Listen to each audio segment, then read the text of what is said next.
सवा सेर गेहूं।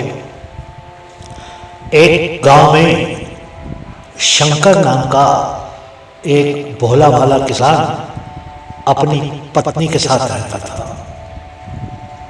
बहुत मेहनत करके भी उसको 2 वक्त का खाना जुटाने में बहुत कठिनाई होती थी।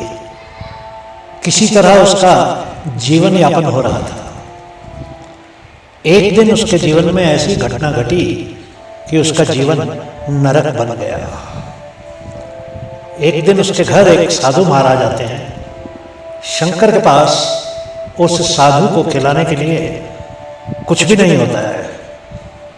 वो गांव में आटा मांगने जाता है, पर उसको कहीं भी आटा नहीं मिलता। अंत में वो विप्र जी के घर जाता है और वो उसको 1.25 सेर गेहूं दे देते हैं। उसकी पत्नी गेहूं को पीसकर आटा बनाती है और रोटियां बनाकर साधु महाराज को खिलाती है। साधु महाराज उनको आशीर्वाद देकर चले जाते हैं।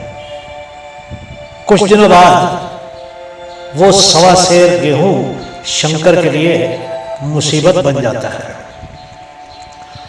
शंकर ने सोचा कि विप्र जी को हर साल खेत का गेहूं देते समय कुछ ज्यादा ही दे देगा, और उसने ऐसा ही किया। हर वर्ष वो फसल काटने के बाद विप्र जी को कुछ ज्यादा ही दे दिया करता था। शंकर 7 साल लगातार फसल काटने के समय विप्र जी को 1 सेर ज्यादा ही दे दिया करता था। एक दिन विप्र जी ने उसको कहा कि आकर उधार लिए हुए 1.25 सेर गेहूं का हिसाब कर ले।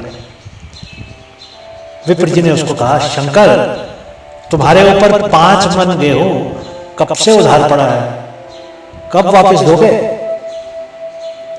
शंकर ने कहा, महाराज, मैं तो हर वर्ष ही आपको 1 किलो ज्यादा ही दे दिया करता हूं। विप्र जी ने कहा, उसका कोई हिसाब नहीं है। अगर तुमने मेरा गेहूं वापस नहीं किया तो तुमको नरक में जाना पड़ेगा। शंकर नरक का नाम सुनकर भयभीत हो गया और उसने कहा, ठीक है महाराज, बता दीजिए कितना पैसा देना है। विप्र जी ने हिसाब लगाकर बता दिया कि गेहूं का दाम 60 रुपये हुए, 3 रुपया सैकड़ा सूद, साल भर में न देने पर 3.5 रुपया सैकड़ा सूद लगेगा। इस तरह दस्तावेज लिख दिया गया। दस्तावेज की तहरीर 1 रुपया भी शंकर को देना पड़ा। शंकर दिन रात मेहनत करके तथा सिर्फ जीवित रहने के लिए एक समय भोजन करता, अपनी चिलम भी त्याग दी ताकि पैसे बचाकर जल्दी से उधार चुकता कर सके। इस ध्रुव संकल्प का फल आशा से बढ़कर निकला। साल के अंत में 60 रुपये जमा हो गए। रुपए लेकर शंकर विप्र जी के पास गया और 60 रुपये उनके चरणों में रख दिए।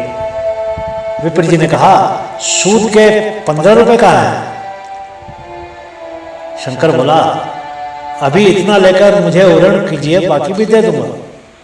किंतु विप्र जी न माने। शंकर पूरे गांव में घुमाया, पर उसे 15 रुपये किसी ने भी न दिए, क्योंकि विप्र जी के शिकार की मदद करके कोई भी उनके कोप का भाजन नहीं बनना चाहता था।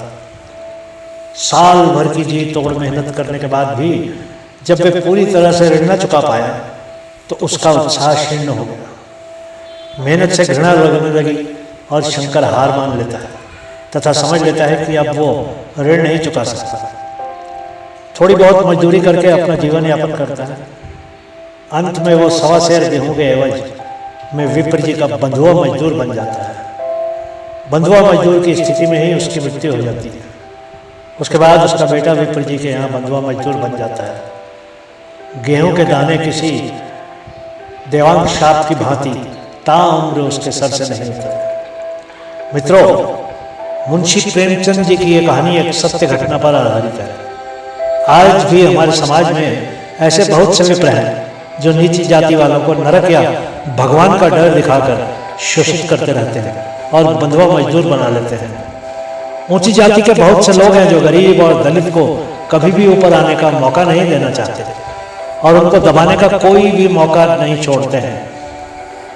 जीवन में इंसान को इंसान मान लेना ही बहुत बड़ी बात है। हमको खुद को जात पात के बंधनों से मुक्त करके मनुष्य को मनुष्य समझना होगा। सभी को जीवन जीने का अधिकार है। हो सके तो थोड़ा सा ध्यान दीजिए। कथा सुनने के लिए बहुत बहुत धन्यवाद।